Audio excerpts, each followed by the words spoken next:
welcome to my studio. I'm Jim. A good day to paint. This isn't the first in a series of videos that I'm calling Jumpstart Your Watercolor, and I think a little introduction is necessary.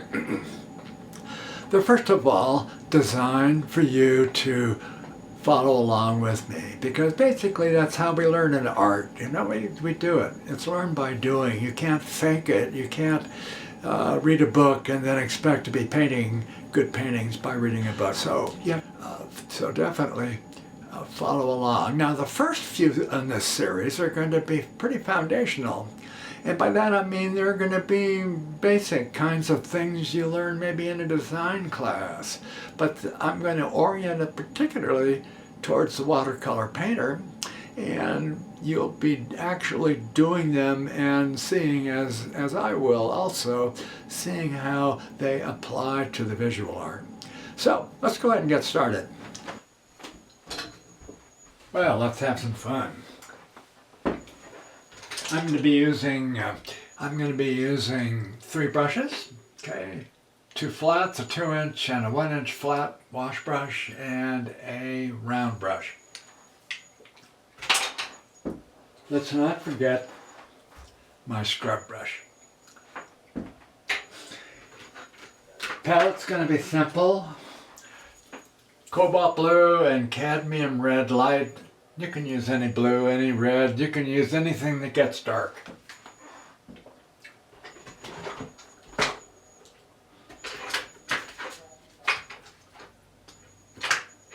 I'm mixing up a blend of cobalt blue and red, and I'm keeping it intense, which means I'm not using a lot of water here.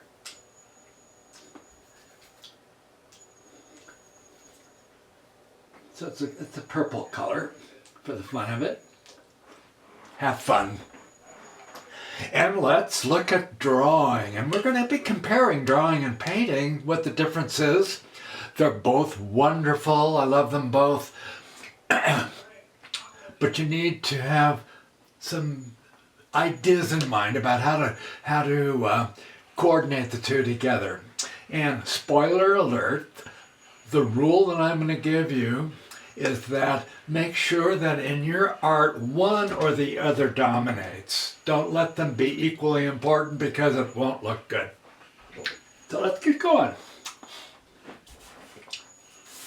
I'm creating a very simple shape. And I think you will recognize that these are lines. And you might ask, and I think you should ask, well,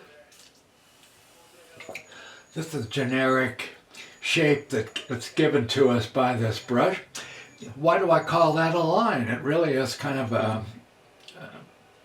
prism shape of some sort of rectangular shape.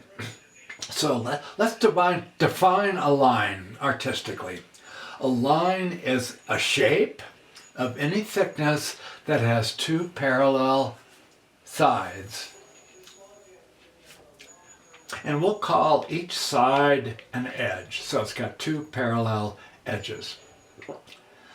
And what we have just created is a drawing of a square shape of some sort.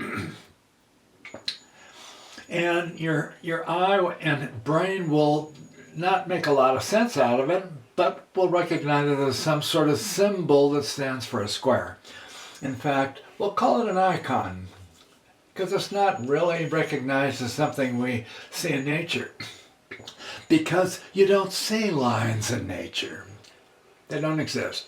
Test me on this. Go out there, carefully look at some of the things you think are lines. Look at the 2 edges of that hose or whatever. You'll find that they come and go, they disappear, they run into the background, all sorts of stuff. Lines don't exist. All right. Let's go ahead now and then take that same idea, that square shape, and let's do a painting of it.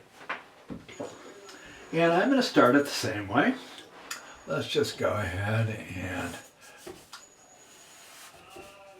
I'm going to Now, it's a little slower process because I am going to be getting rid of one of those edges on the lines that I created. All right, so now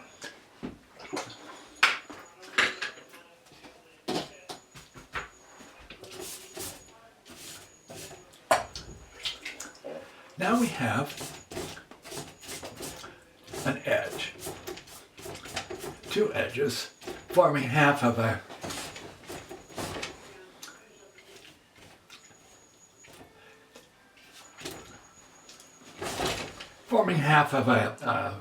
square shape. Let's go ahead and finish it off.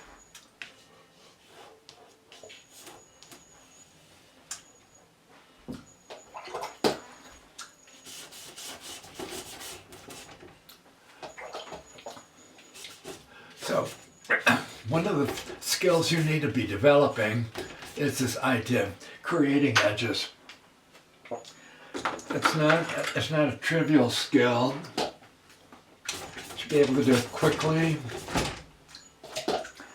And I'd recommend you get in the habit of blending the edge to pure white paper.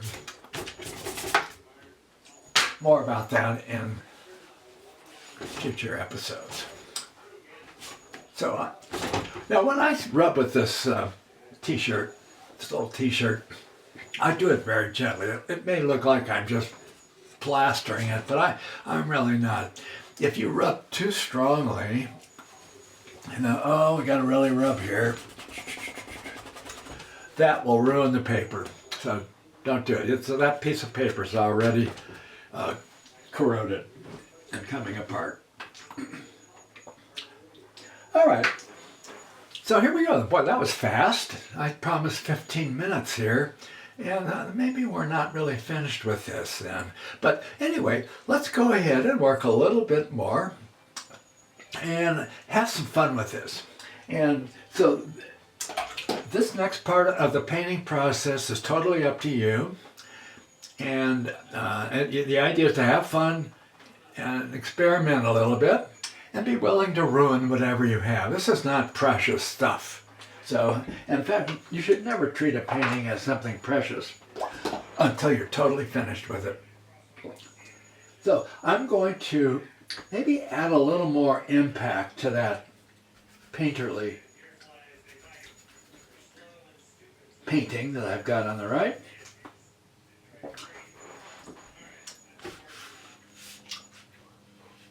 So, turns out that you can make that square look wider by having a darker edge around it. That makes sense.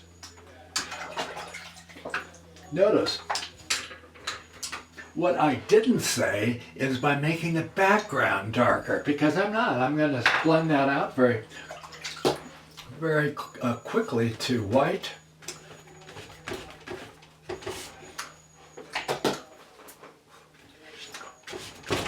So the background is going to still be pretty white.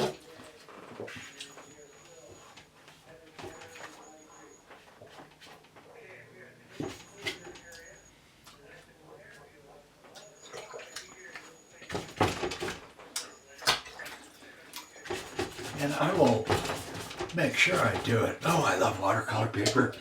It doesn't dissolve. It loves water.